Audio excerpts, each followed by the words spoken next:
యువకులు చదువుతో పాటు క్రీడల్లో రాణించాలని ఆదిలాబాద్ ఎంపీ సోయం బాపురావు బీజేపీ నాయకులు కంది శ్రీనివాసరెడ్డి అన్నారు. ఆదిలాబాద్ జిల్లా బోధ్ నియోజకవర్గ కేంద్రంలోని లాల్ పిచ్ మైదానంలో సోయం యువసేన వెపన్స్ యూత్ ఆధ్వర్యంలో నిర్వహిస్తున్న నియోజకవర్గ స్థాయి క్రికెట్ పోటీలను వారిరువురు కలిసి ప్రారంభించారు. కంది శ్రీనివాసరెడ్డి కాసేపు బ్యాటింగ్ చేసి యువకులను ఉత్సాహపరిచారు. అంతకుముందు యువకులు పెద్ద ఎత్తున బైక్ ర్యాలీతో తరలివచ్చి ఘన స్వాగతం పలికారు. అనంతరం లాల్ పిచ్ మైదానం వరకు భారీ బైక్ ర్యాలీ సాగింది.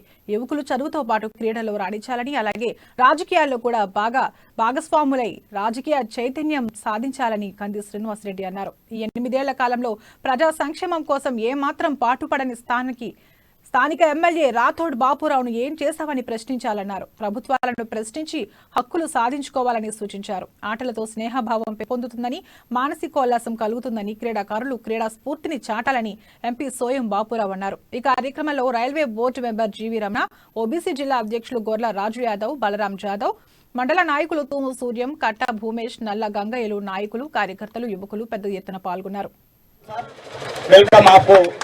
సంక్రాంతి రోజునే చేయాలని చెప్పేసి సంకల్పించి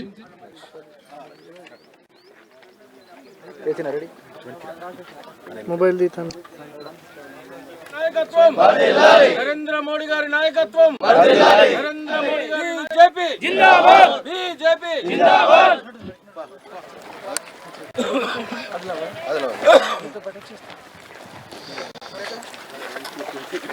నకల్ కొత్త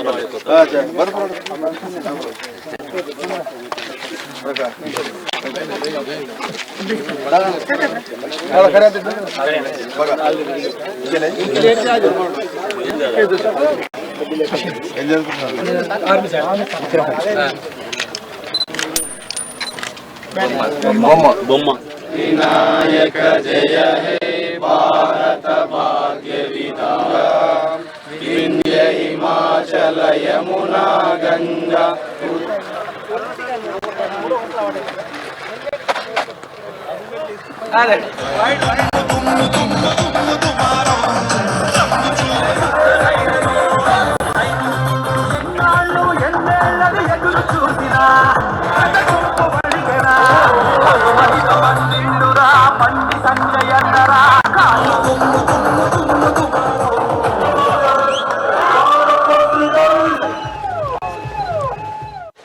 అదే రకంగా ఇవాళ దేశంలో క్రికెట్ నడుస్తుందంటే ఇవాళ పాకిస్తాన్ తోటి ఆడతాం, అదే రకంగా ఆస్ట్రేలియా తోటి ఆడతాం, అదే రకంగా దక్షిణాఫ్రికా తోటి ఆట ఆడతాం, వెస్టిండీస్ తోటి ఆట ఆడతాం, అనేక దేశాలతోటి ఆట ఆడతాం.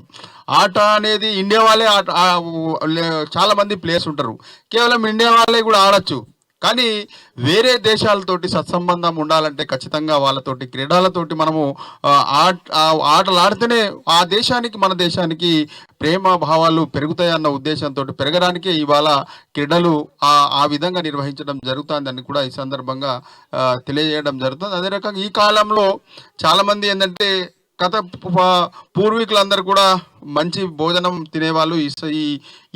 ఈ కాలంలో మనమంతా కూడా ఎక్కువగా పెట్షీట్ మీద యూరియా డిఏపీల మీద ఆధారపడుతున్నాం కాబట్టి దానికోసం చెమటలు లేక ఇవాళ 12 సంవత్సరాలు 18 సంవత్సరాల యువకులు కూడా చనిపోవడం, హార్ట్అటాక్ తోటి చనిపోయే ప్రమాదాలను చనిపోతున్నారు కూడా. కాబట్టి దానికోసం ఖచ్చితంగా సంవత్సరానికి ఒక 8-10 రోజులన్నా మనం క్రీడలలో ఖచ్చితంగా మనము ఆడితే, ఎండలో ఆడితే మనకు బి విటమిన్ కూడా వస్తుంది కాబట్టి శరీరానికి ఒక వ్యాయామం అనేది దొరుకుతుంది కాబట్టి దానివల్ల మనకు బాడీకి ఉపయోగం ఉంటుంది. ఆదిలాబాద్ బోతు నాకు 2 కళ్ళ లాంటివి. మీకోసం నేను ఎప్పుడు కూడా ముందుంటా. ఒక్కటి మాత్రం గుర్తుపెట్టుకోండి, వెపన్స్ యూత్ లో ఎంతమంది సభ్యులు? 185 మంది సభ్యులు ఉన్నారా? మరి నాకు కూడా సభ్యత్వం ఇస్తారా? సరే, నేను కూడా ఈ రోజే సభ్యత్వ ఫాము ఫిల్ చేసి మీ సభ్యత్వ రుసుము ఏమన్నా ఉంటే చెల్లిస్తా. మీ వెపన్స్ యూత్ కి నేను కూడా నాకు చేతనైనంత సహాయం చేస్తా. ఒక్కటి మాత్రం గుర్తుపెట్టుకోండి, క్రీడాకారులు క్రీడా స్ఫూర్తిని చాటాలా. చాలా సంతోషం. క్రీడలు మనకి మనోధైర్యాన్ని ఇస్తాయి, టీం వర్క్ ని నేర్పుతాయి, మనుషుల్ని యునైట్ చేస్తాయి, ఒప్పుకుంటాం.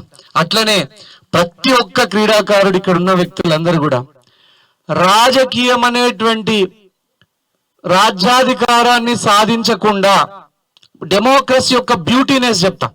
డెమోక్రసీ యొక్క బ్యూటీ మా అందరి తరపున నేను చెప్తున్నా, ఆదిలాబాద్ ప్రజల తరపున, తెలంగాణ ప్రజల తరపున నేను చెప్తున్నా, సోయం బాపురావు గారు కేంద్ర కేబినెట్ మినిస్టర్ కావాలని నా కోరిక. ఇది నా వ్యక్తిగత కోరికనే కాదు, క్యాడర్ అందరి కోరిక, మా నాయకులందరి కోరిక. ఒక చిన్న కుటుంబం నుంచి వచ్చి తనకు సొంత ఇల్లు కూడా లేకుండా ఎమ్మెల్యేగా ఎంపీగా చేసి, బ్యూటీ ఆఫ్ డెమోక్రసీ, వారి తండ్రి మినిస్టర్ ఏం కాదు, వారి తండ్రి ఒక ఎమ్మెల్యే ఏం కాదు, తనల్ని తాను సొంతంగా నిర్మించుకునేటువంటి వ్యక్తి సోయం బాపురావు గారు. వారు మంచిగా ఉంటే మనందరికీ బాగా జరుగుతుంది. వారిని ఆదర్శంగా తీసుకొని నేను యూత్ అందరినీ, ఎవరెవరికైతే 18 సంవత్సరాలు దాటిన యూత్ ఉన్నారో వాళ్ళందరినీ నేను రాజకీయాల్లోకి ఆహ్వానిస్తున్నా. మీరు ఏ పార్టీలైనా చేరండి, పర్వాలేదు, కానీ రాజకీయాల్లోకి రావాలా. రాజ్యాధికారం మాత్రమే అల్టిమేట్ పవర్, అంటే అత్యున్నత నిర్ణయాత్మక శక్తి. మరి బురదని కడగాలంటే ఎవరైనా బురదలో దిగాలి కదా, బురదలో దిగకుండా బురదలో కడుగుతామాయే.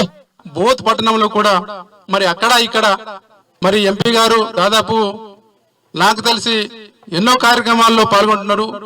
ఈ క్రీడా పోటీలు అంటే వారికి కూడా ఆసక్తి, మరి వారు కూడా నిజంగానే క్రీడాకారుడు కూడా. మరి చిన్నప్పటి నుంచి మేము క్రికెట్ ఆడలే కానీ కబడ్డీ, వాలీబాల్, తర్వాత ఈ ఫుట్బాల్ వంటి కార్యక్రమాలు బాగానే ఆడినాం.